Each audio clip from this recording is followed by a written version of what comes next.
The smell of lavender is one of my favorite, just peaceful smells. So let's do a sketchbook exercise inspired by lavender plants. To start, we're gonna fill a brush with some water and we're gonna go over the entire page. Once you've done that, you wanna hold it up to a light so you can see the reflection, because we're looking for this to be a certain stage of wet. We want the paper to be shiny, but you wanna be able to see the texture of the paper through the water. Then in the top 2/3, we're gonna drop in some purple colors, and in the bottom, we're gonna drop in some greens. Because the paper is wet, this is gonna dissipate a bit and it's gonna get really soft. If we wait for a little bit longer for this to soak in a bit more, we can repeat those steps again with slightly different purple colors. And if you've waited long enough, they'll stay in place a little bit more, but they'll still move a bit. I'm gonna do the same thing with the green below. What we've just painted is the background detail that's gonna kind of be the lavender plants that are in the distance and out of focus. Once you've got that done, you wanna let this dry or make it dry.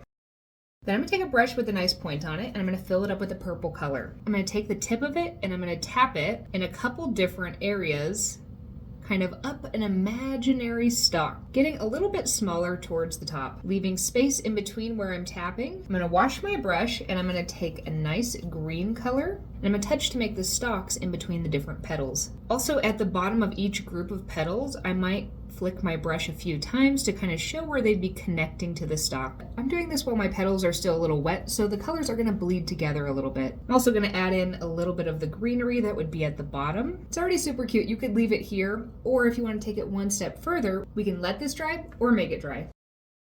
When you really look closely at a lavender plant, not all of these are blooming at the same time, so we're going to hint to a couple of these being more bloomed instead of little encapsulated buds. So I'm going to fill up my brush with a darker purple, and then on a couple of these, I'm just going to add in an extra little bloom by flicking my brush at the top and kind of making a little trumpet shape. You can also add extra emphasis to the stalks if you feel like you lost a little bit of color by bringing in a darker green. Now technically most lavender plants are scrunched closer together, so if you want to get more realism, that's what you're going to want to go for, but I kept these separate so we weren't also trying to manage the different stalks bleeding together. Either way, I feel like I can smell this from here and I feel more relaxed already.